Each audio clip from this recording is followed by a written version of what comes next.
Am I a social media fiend?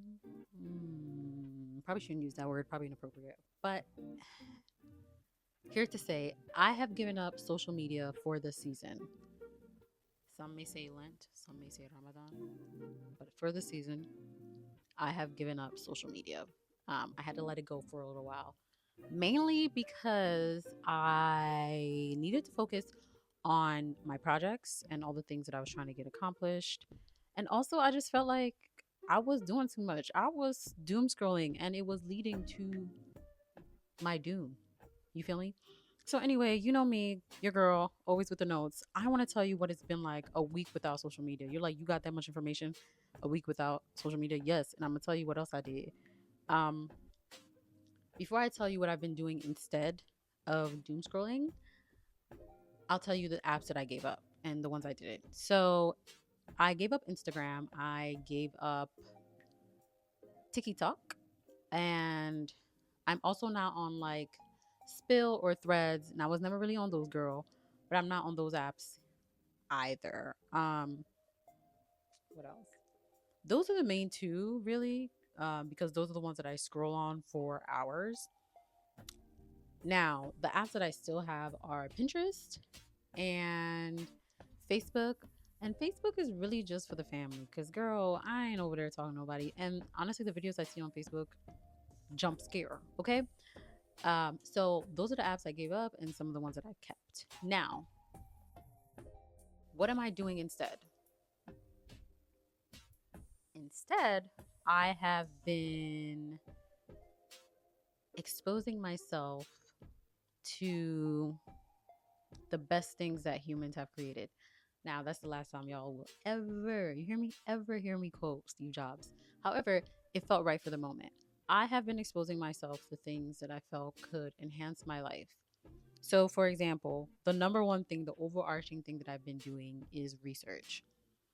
I really love doing research. I enjoy it. I like finding out new things. And therefore, I'm like, you know what? Let me give my brain what it enjoys, slow information, right? And I've said this before in my past video. And if you haven't checked it out, check it out. That just talks about taking things in very slowly and giving yourself time to absorb and reabsorb things, right? So, research is the number one thing that I've been doing. Secondly, on my list is I am practicing my makeup. You may not know it. You could tell. I have a full face of makeup on today. I usually don't wear a full face of makeup. I'm really those no makeup girlies. But I have a bunch of weddings this year. I just can't pay all that many dollars for makeup artists. And first of all, makeup artistry is a fine art itself. Okay, so I'm just like, you know what, girl, practice, practice, practice, because you need practice, practice, practice. And I like some of the looks that the girls do. I like the glam looks for certain events, and I really want to be able to do them. So I'm working on that frequently with my free time. And the other things that I'm doing that's really interesting is I'm reading classics. I really want to focus on reading books that people say you should have read. Do you know what I mean? Things that are quoted, things that are referenced in film, in other books. As a reader, I like to know a reference. As a researcher, I like to know references. So I'm like, you know what, Maglie? There are some classics that I have not read that I really want to dive into. Um, Thirdly, I have been focusing on taking in art, right?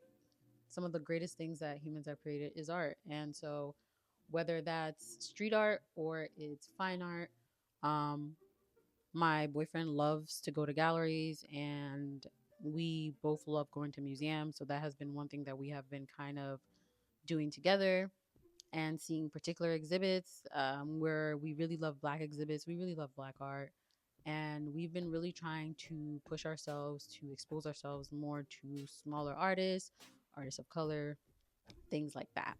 Another thing that I have been doing is because I love YouTube, obviously, because this is where we at. I have been exposing myself to small and short indie films, particularly of like old African directors. Right now, I'm really focusing on African directors out of the Senegambia, kind of that West Africa region.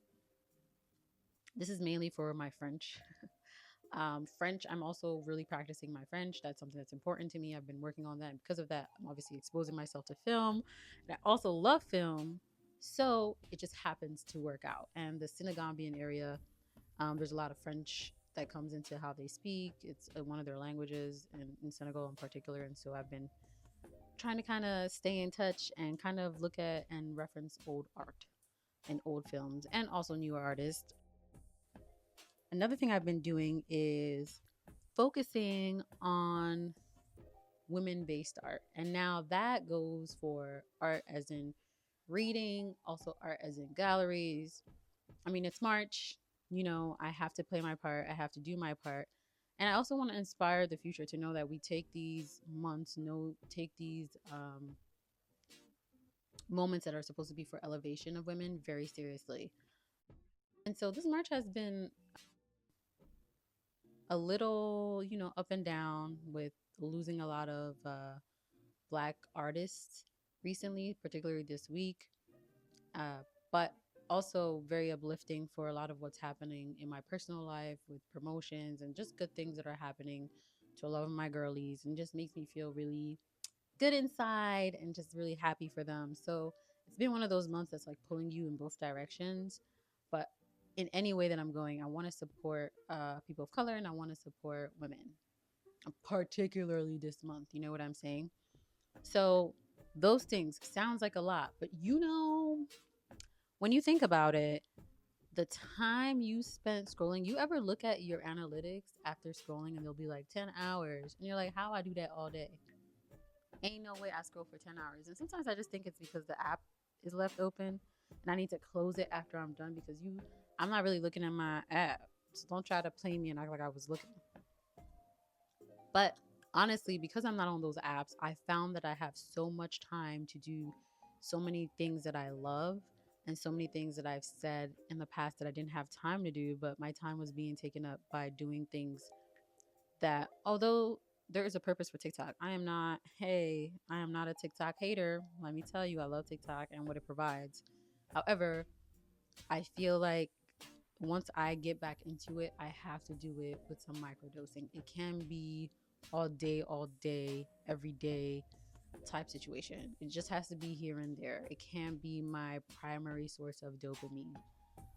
There's so many other things that I enjoy, and I kind of have to schedule them into my day now so that I can touch bits and pieces. But some things I schedule them in a time where I could do them for a longer time and just kind of take things in slowly. And that's just kind of been the overall theme of getting off of social media, which is taking things in slow. Um, Slow digest, learning things, learning my taste, um, and just falling in love with like my reality a little bit more, and kind of I don't like the term necessarily romanticizing my life, because I feel like my life already has a lot of romance, and I'm really grateful, and I live my life very like toes in sand. But now more so from the glance from the perspective of tasting it a little bit more and simmering on the taste, and kind of like wine tasting and figuring out, there's a hint of cherry in this. I want to be able to say the hints of things in my life rather than it's good, it's warm, and it's sweet. I want to say it has cherry, it has nutmeg. Um, and that's how I really want to fall in love with my life, which is why there's this big divest from social media. And if you're doing it too, tell me down below what you're doing to replace social media.